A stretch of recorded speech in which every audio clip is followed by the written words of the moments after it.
Alors regardez ici, vous avez une composition tout à fait étonnante, un cadrage choisi par Henri Salès qui l'a beaucoup amusé sans doute avec la présence sur la photographie ancienne de ces deux ailes de voiture, mais pour montrer finalement une des caractéristiques de cette architecture médiévale à Rouen qui sont ces petites venelles, ces ruelles très étroites.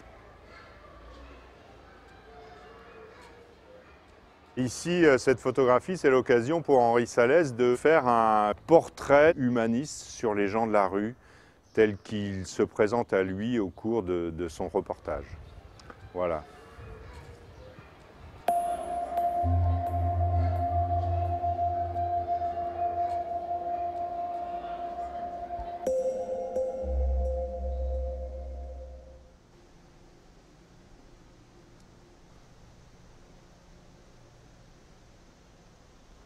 Alors dans une image comme ça, c'est là qu'on serait peut-être le plus près de cette esthétique, disons, de la photographie humaniste, dont Doisneau serait le représentant.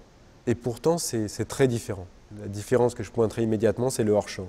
C'est-à-dire qu'on voit le regard des enfants partir comme ça vers l'extérieur de l'image. Quelque chose attire leur attention, quelque chose se passe, qu'enregistre Salès, mais on ne saura pas ce dont il s'agit.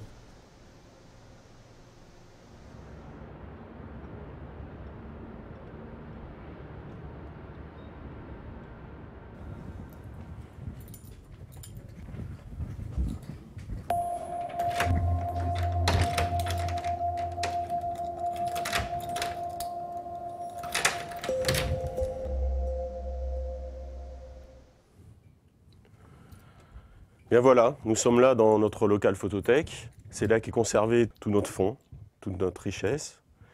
Et même plus précisément, le fonds du MRU, Ministère de la Reconstruction et de l'Urbanisme, qui est à l'origine du fonds de notre photothèque. Ce fonds-là, ensuite, a été repris par le ministère de l'Équipement.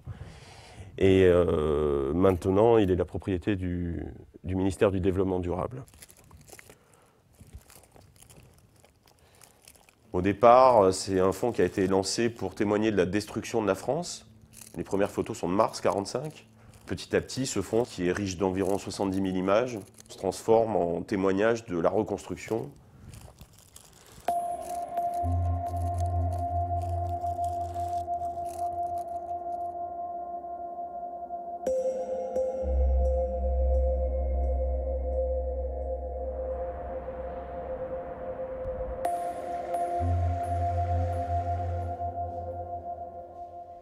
On a découvert Henri Salès avec mes collègues de Cherbourg en faisant une recherche sur les photos de la reconstruction en Normandie. Donc au milieu de l'ensemble des réalisations qui avaient été faites, on a remarqué des séries tout à fait différentes de photographies d'intérieur ou de photographies urbaines qui n'étaient pas de la photographie d'architecture classique. Rouen, Petit-Quevilly, enquête sociologique, par exemple. Donc ça s'est passé comme ça, en venant consulter autre chose. Il a évidemment regardé tout ce qui concernait sa région. Et il est tombé sur des séries de clichés qu'il trouvait exceptionnels. Et donc il est revenu ici et s'y est intéressé. J'ai été interpellé par les titres des séries, puisque la série sur Rouen s'appelait Taudis. Et la série sur Petit-Quevilly s'appelait « Enquête sociologique pour le musée de l'homme ». Et ça m'a donné envie de comprendre comment, pourquoi ces photographies avaient été commandées. Celle-là, elle est pas mal, je la connais pas. Et au départ, évidemment, sans connaître le nom du photographe, puisque dans les archives du ministère, d'une certaine façon, on avait perdu un peu l'histoire de ce fonds.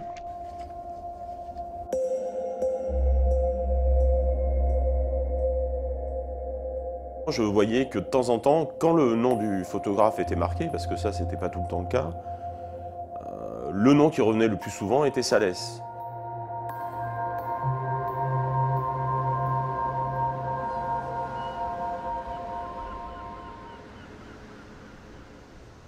Il y a quelque chose de très touchant dans le fait de découvrir un photographe. C'est-à-dire que Salès, il était complètement inconnu. Donc quand on tombe, comme est tombé Didier, sur un ensemble comme ça, Pour peu qu'on ait une petite connaissance de l'histoire de la photographie, on est immédiatement arrêté par ce travail.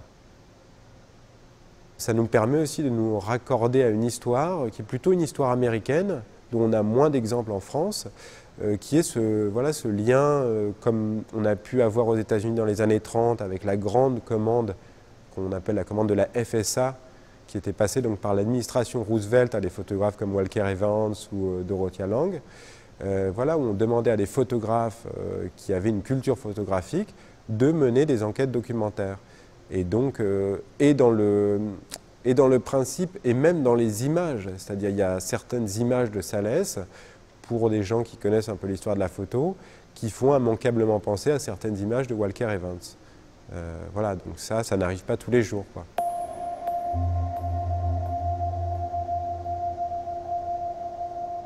C'est une vraie chance pour moi d'être tombé sur ce fond photographique et d'avoir pu remonter le fil en grande partie grâce aux équipes du ministère.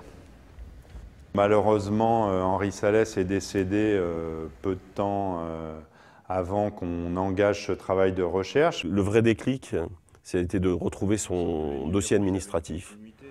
Parce que du coup, nous avons pu trouver sa carte d'identité, son parcours, retracer sa biographie.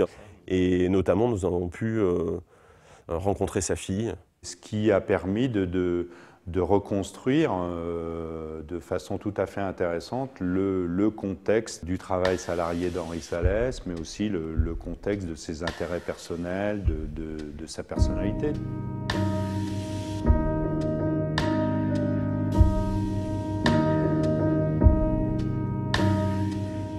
Mon père est né en 1914, de famille assez humble.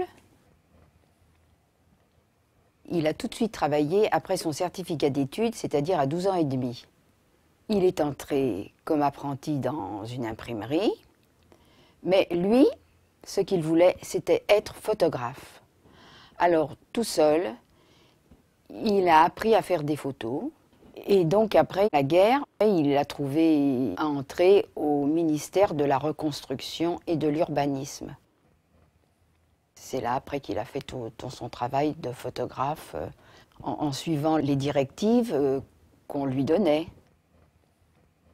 Ces enquêtes sur l'habitat d'Henri Salès, ils forment des ensembles assez spécifiques à l'intérieur de la production d'Henri Salès et même à l'intérieur de la production photographique du MRU.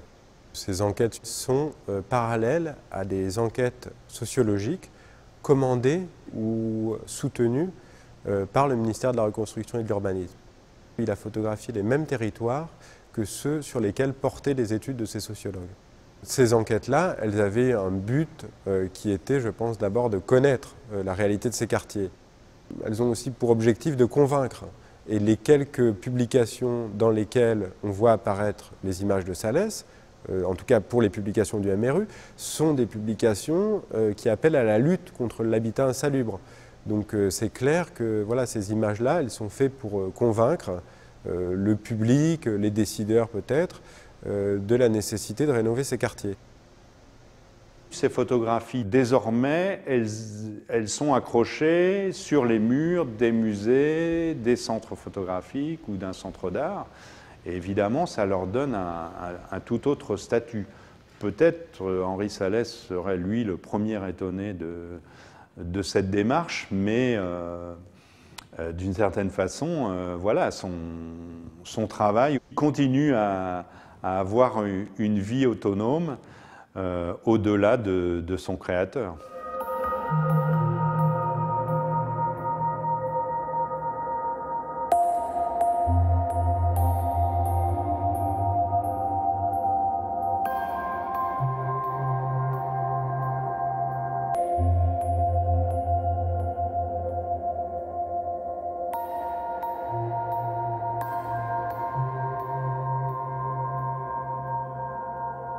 Moi, je suis très heureuse de ce qui se fait maintenant.